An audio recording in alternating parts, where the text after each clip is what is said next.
I definitely feel like people stick around in relationships for a little too long. They're in a relationship, they met someone in high school, in college, whatever it was. So they were young and maybe they got infatuated with the idea of being together with someone, or it feels so impossible to not be together with someone. Breaking up that relationship feels so miserable, more miserable than being together with someone that you perhaps aren't the right fit for. And I do think that people stick around in these kind of relationships for a little too long, which obviously leads to some heartbreak. Hello, everybody. Welcome back to the Ancient Intelligence Podcast. You've got your host, Anya Shack here. And today's a special one. I'm very excited, honored, just grateful to be able to welcome my favorite Rebbetzin in the world to speak with me on this podcast. Mushka Plotkin, welcome.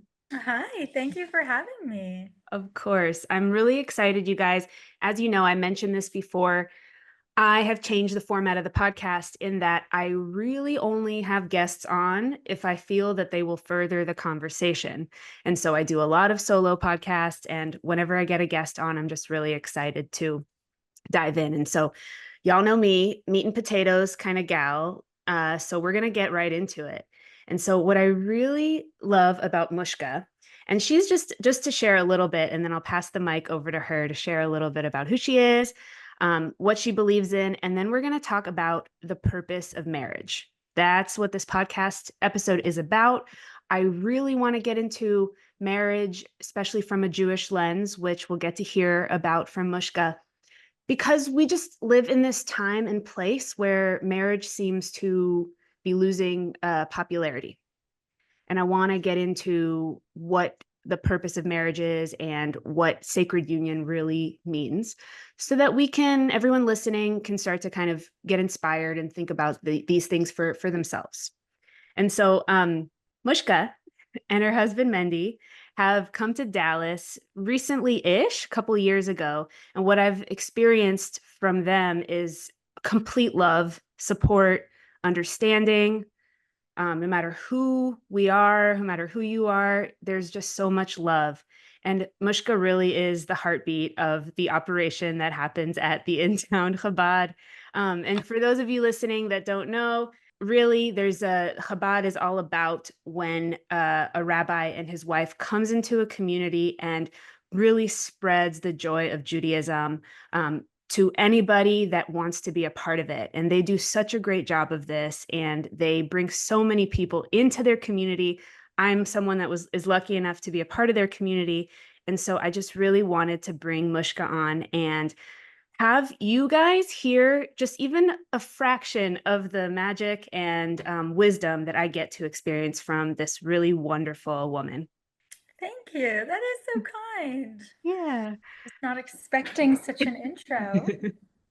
I love the intro. So Mushka, tell everybody, people listening, some Jewish, some not, some Catholic, some Orthodox Christian. We've got a lot of people that are really just looking for more meaning in their lives and have realized that the old way of doing things, maybe the more agnostic, atheist way of doing things, isn't working. And so I'm curious to hear who you are a little bit, and what brings you to Dallas, and just what you're passionate about right now.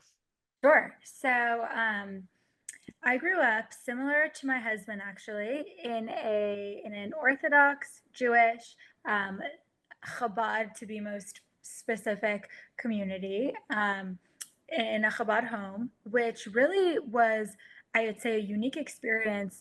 Granted, what society looks like today, where both of our parents actually set out to do something unique, which was the Lubavitcher Rebbe, who was a magnificent scholar and really just world leader, aside from being the leader of world Jewry for many years, but was really just a world leader and shed so much light and advice to everyone at any stage, any demographic, whatever it was. And he had a vision, and his vision was for every single Jewish person to be touched in whatever way touches their soul, every Jewish person to be touched. And the way of doing that was to send these powerful duo dynamic couples of both man and woman, and that was very important to the Rebbe. both men and women as a couple, a married couple, to go out to any city, any community, anywhere that really had any sort of Jewish population to touch the Jews in whatever way they needed. And my parents in Glastonbury, Connecticut, this not hick town, but a small town in comparison to a city, had set out to do that. And my husband's parents in Markham, Ontario, in Toronto, set out to do that. And we both grew up that way with such a positive experience, sharing the wisdom and the joy of light, and really just living this Jewish life in a place where other Jewish people weren't doing the same. And by seeing us, they felt inspired and they felt empowered to live their proud Jewish life. And when my husband and I got married, that was a priority for us. We had set out that we were going to make this our careers. And over a couple years, we found this amazing community here in Dallas, and we've been here and we have no plans of moving. Oh, I love that. That's so beautiful. What you said about both of you, man and woman, coming to touch the lives of the Jews in your community. What do you think it is about both of you? And like, what are the different things that you each bring? So I think this idea of having a husband and wife team is very unique and perhaps very difficult for many to comprehend, especially I'm sure those that are married can't even figure it out. Sometimes we can't figure it out, but as a married couple, you do so many things together. Adding this dynamic of working together also brings, of course, certain nuances and perhaps complications. But I think what the Rebbe was, he was so intentional about this, where really the energy of a man and the energy of a woman bring completely different things to the table. And when both bring their energies and unique talents and their spirits to the table, then we have something really wholesome. And then everyone really gets a chance at being touched and being connected with. I love that. When you talk about like you two working together, it makes me think of how man and woman were before the Industrial Revolution. Like when men did men's work and women were still like weaving at home, Yes, like everyone yes. was working, but like they were co-creating as opposed to this weird idea that people have that like in the 1950s, men did everything and women just sat around. Yeah, yeah.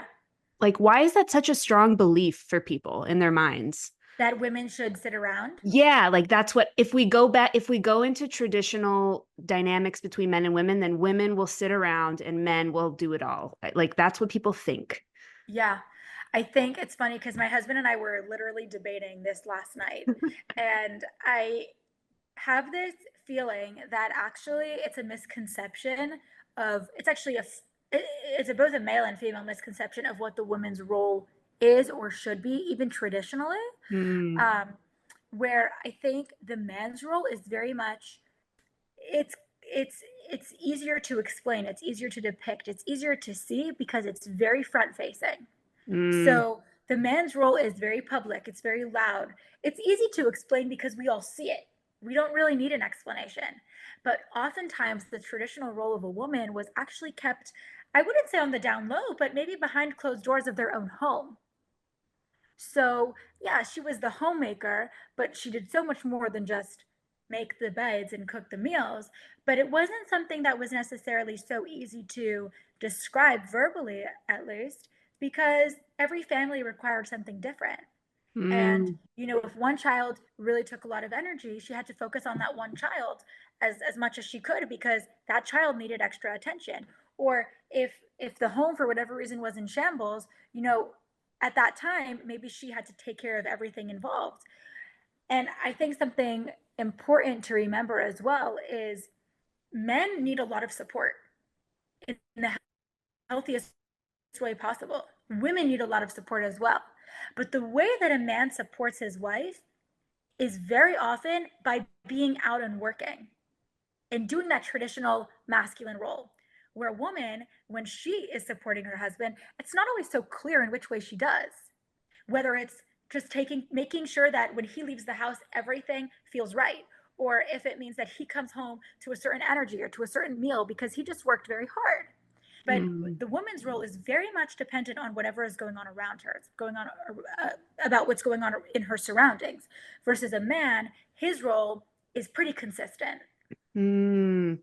That makes sense. You know what? Actually, there was a gentleman I was having a conversation with a few days ago, and he said to me his biggest frustration with dating right now is that he feels like women don't like see his potential. Like women don't see that, like, okay, maybe he's switching jobs now, but like there's a clear direction that he's going and he just needs support from her to like see that. But what he's getting is Yeah. oh, you're Yeah. not making six figures right now. Bye. And there's that like Right. Right. real Right. misconception. What like it reminds me of the story about Rachel we were talking about. The like the potential that she saw in her man that was poor, right? Yeah. I'm curious, Yeah. like what you like, how does that kind of play into it? There's like that lack going on right now. Yeah. I mean, as you find this in all relationships, and I actually think this is potentially where quote unquote committed relationships, which I think we'll get into soon, Yeah. committed relationships that are not married tend to fizzle out, which is where the complete support for one another kind of tends to fade because you have to prove yourself so intensely. Mm, So if you've told someone, if a man has told a woman, I will be making six figures in 6 months from now, and they started dating 6 months ago, in her mind, she was dating someone that was making six figures. And yeah. when he doesn't prove that, then suddenly her respect for him goes down. Right. But then the relationship was solely based on things that he had said, not on who he was. Right. Right. Yeah. And there's also like, it seems like some sort of disconnection women have from their intuition about like what a man needs. Like you said, what the needs of a man are, the needs of the children, the needs of the home. Like it's always ever shifting. And Yeah. I'm curious, like Mm-hmm. how do you like tap into that? Like what have you learned about that in your own life? I think women also tend to forget what their own needs are, Mm, meaning we have this traditional role, of course, of being a woman and being the homemaker and taking care of the family. But there are many women that find it to be a need of theirs to be successful outside of the home in that way. And that's an important need for them. And their husband needs, for them, it's an important need that their husband supports that mm, in them. But obviously, the more traditional route, I find that, I heard from, I was working in a preschool once, and the director of the preschool had started every morning with kind of like a small little morning meeting with all the staff. It was very short. And I remember her saying, she said, as a wife, it is my job that every single day before my husband leaves the house for work, I have to wish him to have a good day. Because when I don't, he's not left with the same push of support for the day. And she was telling us in the same way, we have to bring that to our little preschoolers. If you don't greet them with the happiest, most joyful, most proud good morning, they're not you're not catapulting them to have this amazing day. mm, And I find that in a marriage, we have this, it's an interesting dynamic where it's not necessarily a yin and yang, but it's something very similar where when I support you, you support me, and when I feel supported, I can support you better. mm, And that's what I really found. I found that in times when we support our husbands, they support us so much more than what we can get without being that ultimate support for them. Yet at the same time, his role is so important to support her. They work mm-hmm. together. And when one Yeah. is lacking, the other one is Yeah. bound to lack as well. We're Yeah. not, we when we talk about love, we all have this tank, and when it's empty, we really can't give anymore. Yeah, totally. I'm so curious. How does your husband support you personally? My husband supports me in so many ways. Mm, I'd say he's very proud of the person I am and the talents that I embody. Mm. And he's a huge supporter of expressing unique talents that you have. And when there's an idea that I bring up, he's all over it. And he'll help me like he'll guide me almost like through the steps that I need to take to make it happen. I'm a great executor, but usually if it's someone else's idea, I have like this push to move forward, or when someone else is relying on me, I have this push to move forward. But when it's Mm. my own idea, my own talent inside, I need that little boost of encouragement, and he'll walk me through. But I think really the most important is we're parents now, and I think the greatest support is that he creates a space that we can be a great team together. So beautiful. And when one of us is kind of having a down day, the other one will pick up.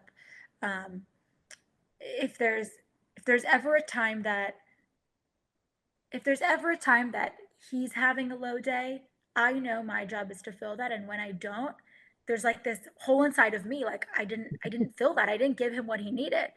But Yeah. and this I think the way he supports me best is by listening.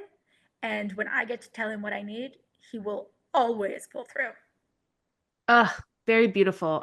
It really reminds me of some of the teachings around like when a masculine creates the container for people inside of the container to be their most expressed, most alive selves. And so, like, when you get an idea and you're excited and you're creative, he's like, yes, go. So I love that. That's awesome.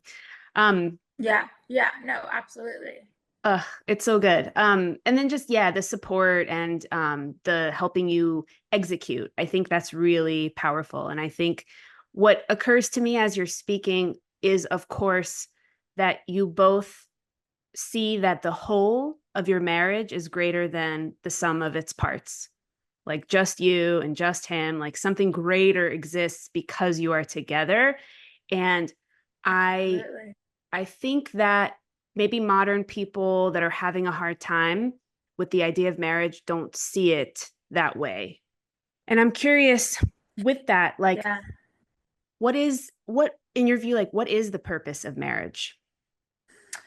I think it's interesting that in modern society we have a difficult time understanding the purpose of marriage, but I think it's very much because we are living in um it's the I culture. We're living in a time where everything is me, me, me.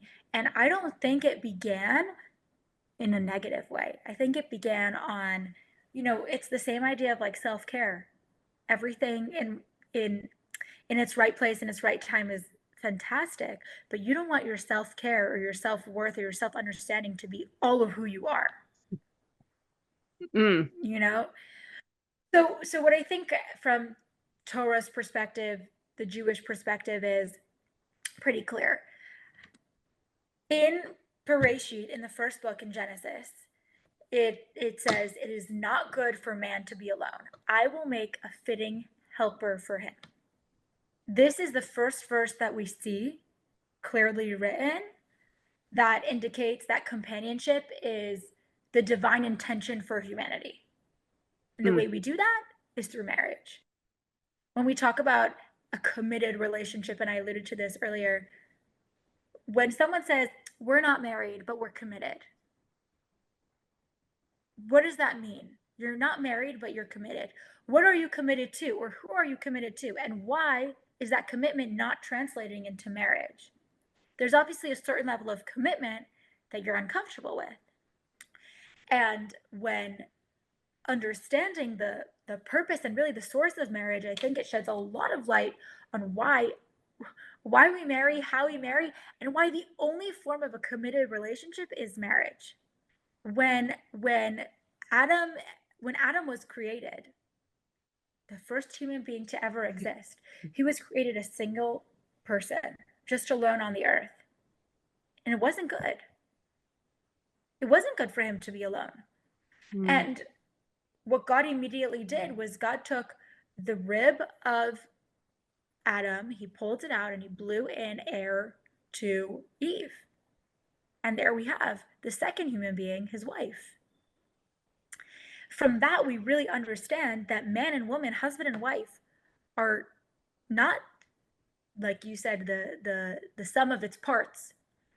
If we look at it, really, there isn't the sum of its parts. Right. Its parts don't exist without each other. They are one entity. And that's why when we talk about marriage, we don't talk about two separated beings coming together.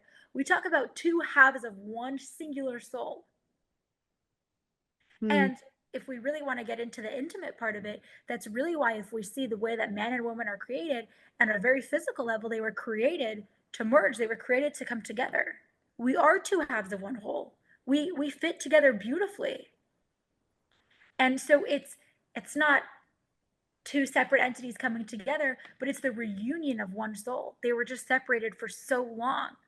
And there's this deep desire to come together. That's why we have all these checklists when it comes to finding the one. We have these checklists, but at the end of the day, all of us that have made it to the stage of marriage understand it's not about the checklist. It's not about the things that you think you want. It's about this chemistry. It's about this bond. It's about something that's really so much higher than just the desires of two. Because you were created with this soul already so deeply connected with each other. So much so that it says that 40 days before a child comes into the world, God calls out in the skies, your soulmate will be so and so. And each person is really given their soulmate much before they're born. And all they have to do is really just, and it's a lot of hard work, is to try and search for the one that feels like they are deeply connected. The way we find that they're deeply connected, obviously, is through values and through conversation and through that checklist that we make, which is also important. But this feeling, and like you said about the intuition, Yeah. real, because it's a spiritual connection. It's not just a physical one. Mm. This is so beautiful. I love that. It was a whole monologue, Mushka. I love that. It was so good. Okay.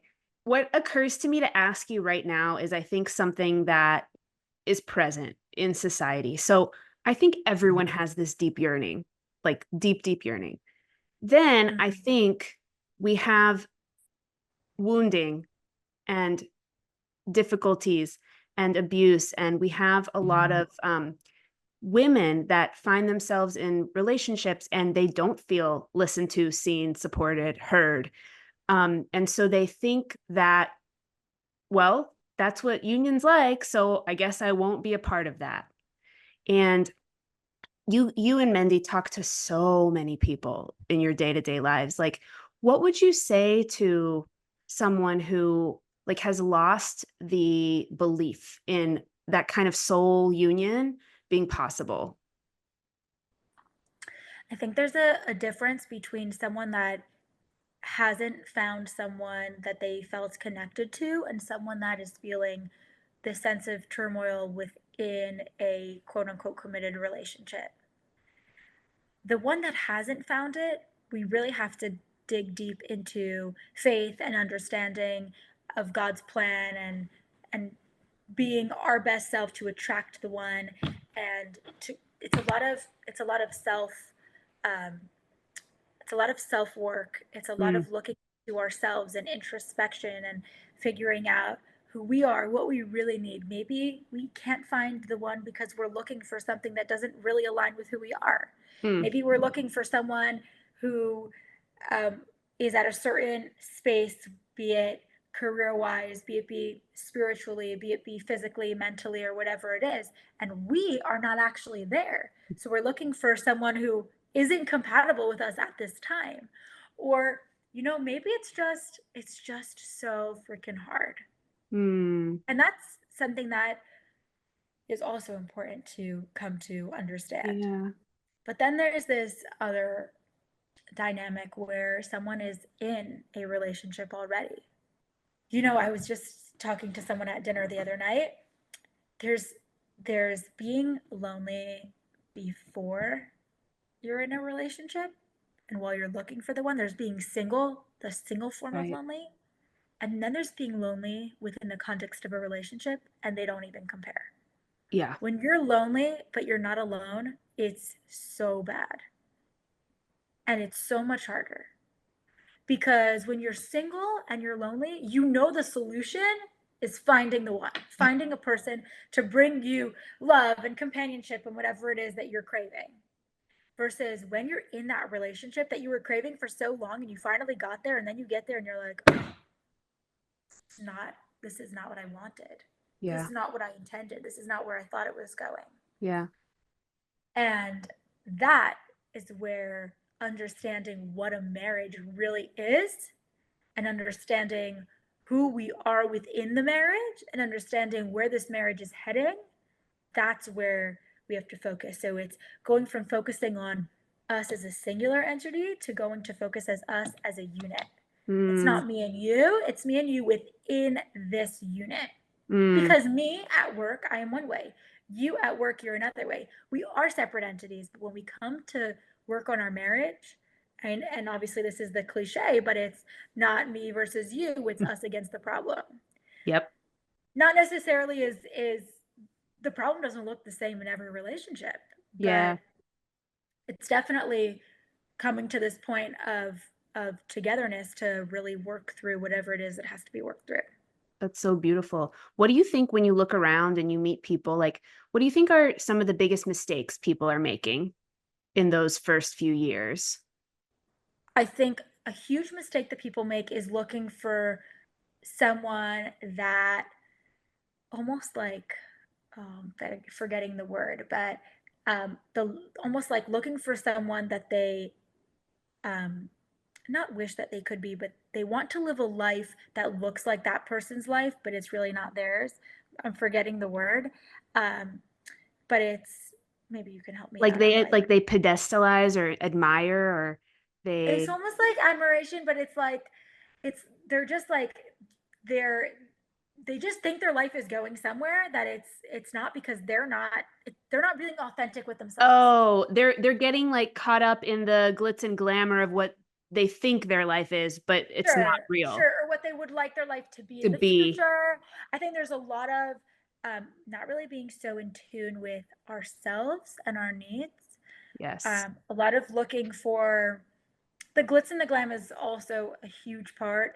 Definitely when someone is very focused on the physicality of a person, Hmm. you know, that's not permanent. That's very Hmm. temporary, in fact.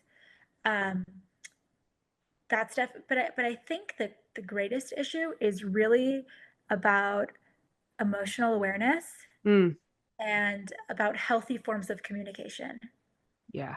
Oh yeah. When that person is not communicating in a healthy or comfortable way for you when you're dating, believe me, it's not changing when you're married.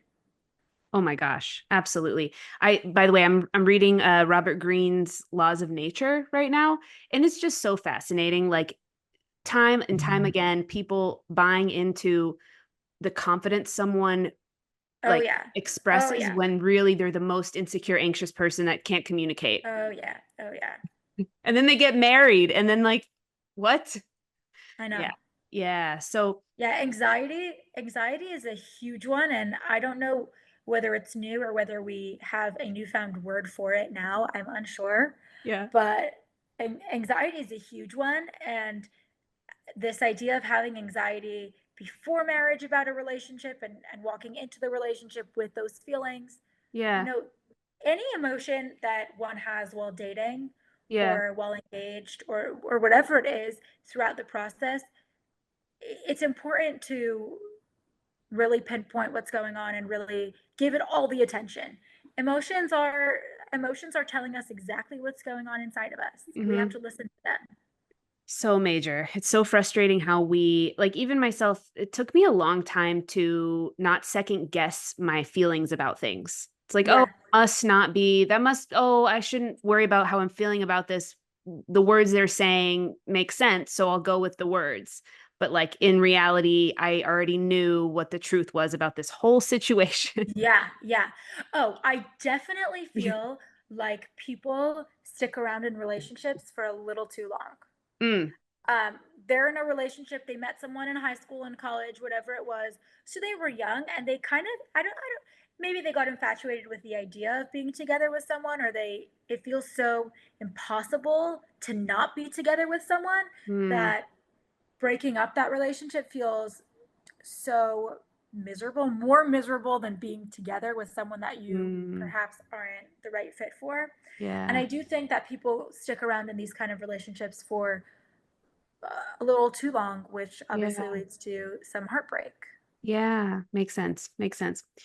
Okay. So there's a huge lesson here. I mean, it's very cliche and very obvious, but this idea of like just finding peace with yourself, right? Hmm. And having that before somebody comes in. So once you're in this marriage, we're in this marriage, we're in the first few years, how there's all these weird cliches and all these Hmm. weird paradigms that people buy into around sex and intimacy, Yeah, like disappearing from marriages and people get things getting stale. What are important things that you've learned that might even be things that you didn't expect that would be Torah teachings or things that have sure, been meaningful to you within intimacy? sure. I would love to hear. I have to start with kind of sharing my experience and my Yeah, perspective, which is unique love it. completely.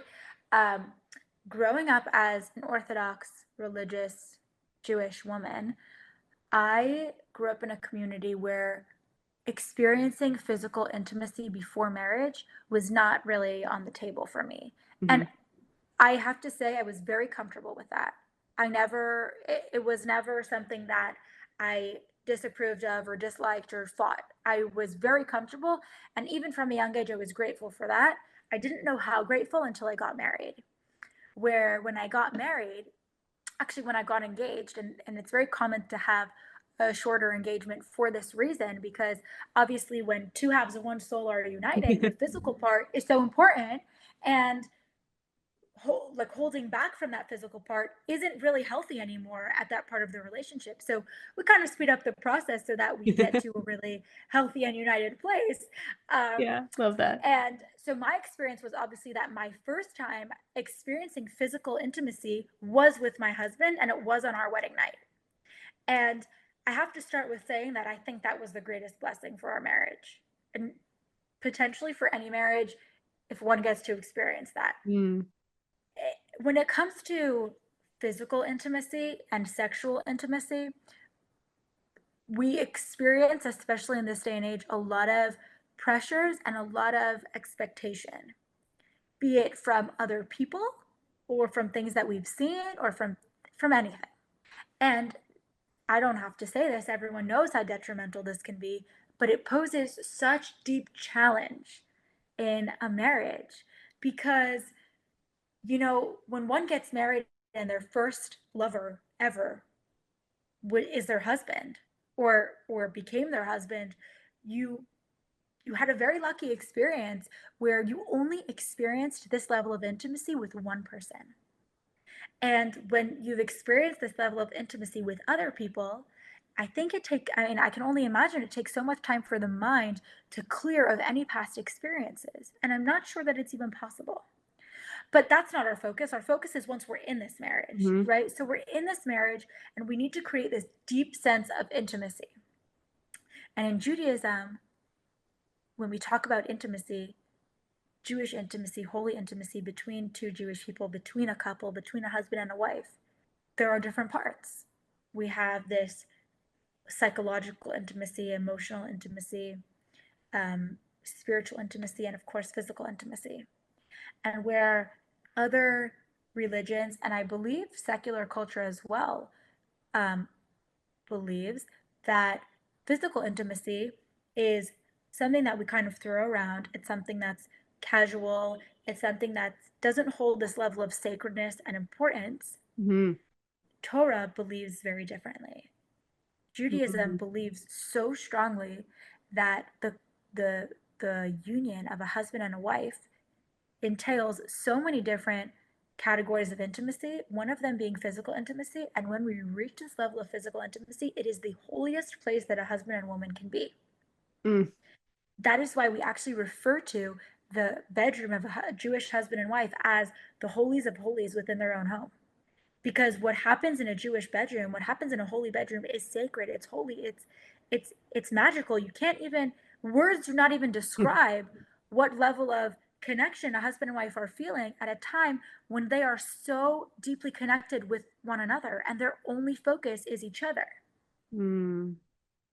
And when society throws around sex and physical intimacy and whatever it is, we really lose this sensitivity to what a deep, committed relationship intimacy looks like. And Man, it's hard to work backwards. Mushka, that is so, it's like a relief. It's like a breath of fresh air because I think people that don't get to hear things like this, there's a misconception. There is a misconception that sex is shameful. Yeah.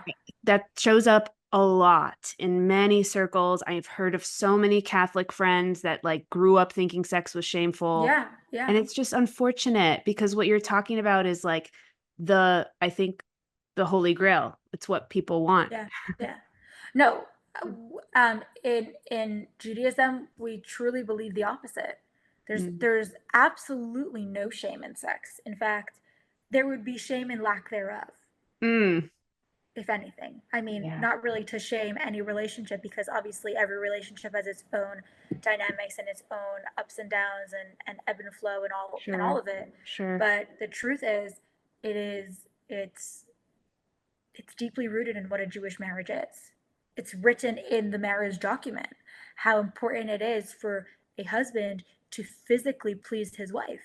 It's Mm. important. It's part of who we are as Jewish people is married people, and being a married person, we have a way in which we connect with each other. And one of Mm. the ways, which is such a priority and such a value in a Jewish marriage, is obviously physically. So beautiful. So, okay, there's one thing that I've always heard about, but I've never really understood how it works.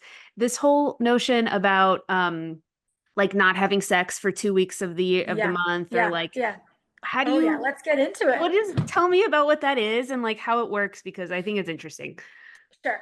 Okay, so we kind of have to take a step back, Okay. understand one of the reasons we marry. Okay. So this is a Hasidic Jewish concept where human beings come down to the world with a purpose. And the purpose is to create a home where God feels comfortable. Okay, Mm. so we do that in the world at large. Obviously, all of us just trying to be the best we can and trying to create a positive space around us, whether we're Jewish or not, where Hmm. all of us are just trying to make the world a better place. Yeah. And this is a value that we live with. And if a man and woman are supposed to be married, then we can fulfill our purpose in an even deeper and stronger level once we create a Jewish home together. That Jewish home is referred to as a, a miniature version of the temple, a miniature Mm. version of a sanctuary, because it's such a holy space. And we want to infuse that home with love, with life, with joy, with happiness, with everything godly. Mm. And the foundation of all of the Jewish home is the marriage. The foundation of the world is creating positive experiences. And when we bring all of those pieces together through with marriage, we have this kind of like untapped superpower. So when we talk about the purpose of a marriage, or a purpose of a human being creating this positive space around us, we also learn about this really fascinating idea where marriage reflects the unity and the relationship between God and his people. Mm. And the bond between husband and wife is often compared to the relationship between God and the Jewish people, Mm. which is obviously characterized by love and commitment and respect. And um, through marriage, a couple brings this holiness into the world just by being married. Wow. And by living in a life, obviously, which is in accordance to with Torah values and with Judaism and with building a home based on kindness and Torah and creating this space that God feels comfortable, that's a huge part of our mission. But how do we do this? We have guidelines in the way that we do this. And we are told of this concept of nida. Nida is this era, this time of separation that the husband and wife experience. Now, a husband and wife are supposed to be together. That's their natural state. Their natural state is a state of togetherness. So when we talk about this state of separation, poses kind of like a huge challenge on the marriage. Why would we separate? What's I think the most important thing to understand is we have all these insights to help us understand how we do it and why we do it and what it brings to our marriage. But we first have to understand that the concept of family purity, which is really the umbrella concept, is really, it's a divine, at the core of it, it's a divine decree, it's a divine command. Why is it important to understand that? Because no reason is ever going to make it easy for us. If we're in a healthy, loving, committed relationship, we're going to want to be together with our spouse. We're never going to want this time of separation. But understanding that God is giving us this unique opportunity to fulfill his will, which obviously brings us to the ultimate space of connection and sacredness and intimacy within our marriage, we know that we're so lucky.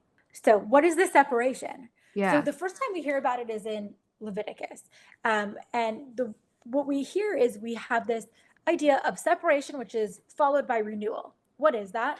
So essentially, when a woman experiences her menstrual period cycle, she enters a state of nida. Nida is loosely translated and very loosely translated as impurity. And the reason I say loosely is because I have yet to find an accurate word in English that actually translates what nida is. So I kind of go between impurity and separation. And it's really this state where we just have to understand, what's important is to understand that man and woman are not permitted to be together physically. There's a process that we go through to come back together. And it's this, the rough draft is basically we have 2 weeks on, 2 weeks off, as we like to say, in a regular cycle, where for 2 weeks we are separated and for 2 weeks we are together. How we get back to the togetherness is a woman immerses in a spiritual bath called a mikveh. She immerses and she is back to this state of togetherness with her husband. During this time, we aim to focus on our spiritual and emotional renewal so that we always keep this marriage in a space of sanctity. You know, we never want to experience, we never want the intimate part of our relationship to kind of get stale. Yeah. And it's important to do things to keep it fresh and passionate and loving and warm and exciting. And we believe in this strong idea of anticipation. We always want, actually, I'm going to change that. In a marriage, we always need to want each other. In order for the marriage to be in its good place, a husband needs to desire his wife deeply, and a wife needs to desire her husband deeply. And that really creates that strong, passionate, firework-like chemistry, which is so important within a marriage. You know, it's like you read all of these things about husbands and wife that fight. Yeah. The ones that don't fight, you know, common folk would look and say, "Oh, they're so lucky. They don't fight. They don't argue. That's such a blessing." And someone that I just heard recently from a therapist, a marriage therapist, he was saying that statistically, the couples that fight more are the ones that have a higher chance of staying together. Why is that? Because the passion that's experienced within the marriage is so intense. You're passionate enough that you're going to fight with each other. That means the way that you love each other is also passionate, you'd hope. Yes. Or at least it has a chance of being that passionate. Yes. And the way that we come together after that moment of separation, that argument, that fight, whatever it is a huge learning opportunity for us. But that wasn't my point, and I'm not the marriage therapist. But when we talk about this idea of coming together in anticipation, we believe in such a in a relationship where we both desire each other so deeply, creating such a passionate relationship. Mhm. And that's what Torah wants. That's what Judaism wants. We Mm. want this romantic relationship. We want this deep relationship, not just a relationship where we can create children together, not just a Right. relationship where we can just have companionship and live together and have someone in the bed next to us. Right. It's really something much deeper and much more intimate. Mm. And this opportunity to separate physically gives us space to focus on our emotional intimacy, on our physical, on our spiritual intimacy, on our psychological intimacy, and Mm. creates this anticipation to be with each other Mm. physically. And when Wow. we come together, we create obviously something far beyond what words can explain. This is so good. You're basically doing emotional foreplay for 2 weeks. Sure, that's exactly what you should be doing. Right. That is the hope. Th The hope is that you don't get lost in the fact that a marriage is only physical Right. and you experience all of the other, these all of these other categories of the relationship that you might not focus on when Yeah. you have the physical part so readily available. Do you think that it's easier to experience the separation for women, or it's the same amount of hardness for both men and women? Okay, so there's kind of it's a two the separation is a little bit two-pronged. Okay. There's the sexual separation and there's the physical separation. Oh, yeah. Okay. Okay. Talk to me about that. I think the sexual separation, one would have to imagine that it is more difficult for men. However, the physical separation, I am going to argue might be more difficult for women Mm. because we are programmed, and this is healthy, that we can kind of make up physically as well, right? So when not just in an argument, but if we're having an argument, you can give a hug after. Right. If you're having a hard day, you can make up for the day with a hug. You can feel close. You can feel connected. You can feel warm and really just like held. But imagine if you have a hard day and the only way your spouse can hold you is by listening to you. Mm. Yeah. Your spouse is really going to have to dig deep and tap into their ways of listening to make that listening feel like a hug. Right. Right.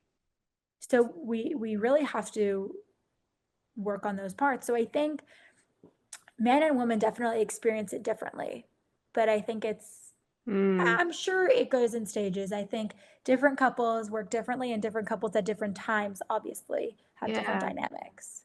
It really also occurs to me that, like, there's an opportunity for self-development. Like, there's an opportunity to not take the other person for Yeah. granted and, Yeah. like, kind of, like, Absolutely. give yourself what you need. Yeah. Yeah, is that what you experience? I there's something that happens, it's called over familiarity.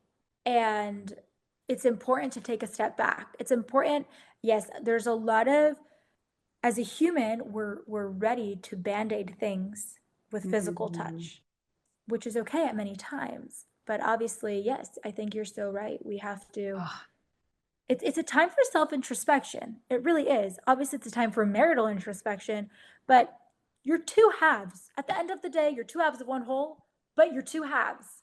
yep, And yep, you have to work on yourself to yeah, come back to that state of your marriage to be together. yep, yep. It's so good. It's so good. It's like, this is corny, but, like, relationship, like, you don't Yeah. wanna be, like, at the dock, like, anchored, you wanna Him. be Yes.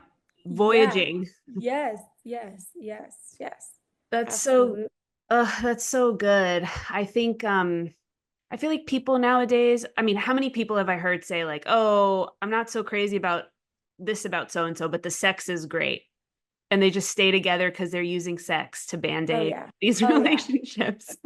So it's so unfortunate, and it's obvious why these things don't last. Yeah. And truthfully, they're missing out. Yeah. That one part is good, but imagine if they were all good. Mm. Ugh. Imagine how good it would be if they had the others. Yes. And it's a very It's a very short-sighted mentality where like Yeah. one part is good, but the other parts are not. Well, then it's not as good as it could be. Yeah. It helps me too. You know what? I do a lot of research in evolutionary psychology, and it's really awesome to learn the information around our like primal behaviors. But the Hmm. reason we're humans, what makes us different from animals is the spiritual side, is Oh the yeah. emotional and the psychological. And so Yeah. Yeah. without that stuff, like we don't have fulfillment. Yeah. And as human beings, we reflect something much deeper than Yeah. just being. Yeah. We reflect God, Yeah. literally. Yeah. That's what we do. We reflect holiness. Totally. And especially within the context of a marriage is the holiest place one can be. That's so beautiful for me. Why I it just says love that it. a Yeah. groom on the day of his wedding is forgiven for all of his sins Mm, because it's the holiest day of his life. The yeah. holiest day of his life is when he's reunited with his soulmate. I There's think that's nothing holier. so beautiful. So, so beautiful. I want you to tap into your husband's mindset for a second. And I would love to hear, one of the things people say nowadays is like, it's not worth it for men to get married anymore. Oh yeah. You've heard that a million times. What do you think Mendy feels about that? Oh, he thinks it's worth it. I love it. What do you that I got? What do you think he would say? What do you think he has experiences? Maybe one thing. I know you can't put that into like one succinct statement, but like one thing that has made his life change. Since we've gotten married, Yeah. someone had just said this weekend, and it Okay. actually resonated with me, which was my mom gave me life, but my wife gave me a life. Something along those lines, I think would Oof, be the case. I think a yeah. wife has given him almost like Yeah. purpose, structure, and meaning Yeah. and fulfillment. Also crazy. I'm a crazy wife sometimes, but like I'm not going to say I make his life easy, but um and we've spoken about this where he's traveled a lot before we met, Yeah. and really he's the life of the party and loves to have fun and loves. And now when we talk about it, I'm like, why don't you go?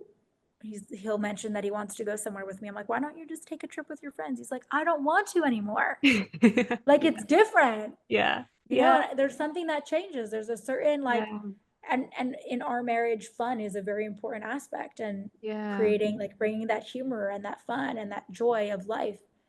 And I think that this the stability of having someone in your life Yeah. gives you, definitely creates a wholesome space. I think that's so beautiful. And I think it's a testament to like where we're at in our times around like, I don't think men want easy because that makes them No. apathetic. I think men want to strive for something. They want to Yeah. work for things. And I think that's what gets to happen. Yeah. Love And that. when they do work, they get something better. They get something better. Yeah. I love that. This has been beautiful. I'm gonna ask you one last question. Sure. What is your favorite thing about men, like collectively in the world?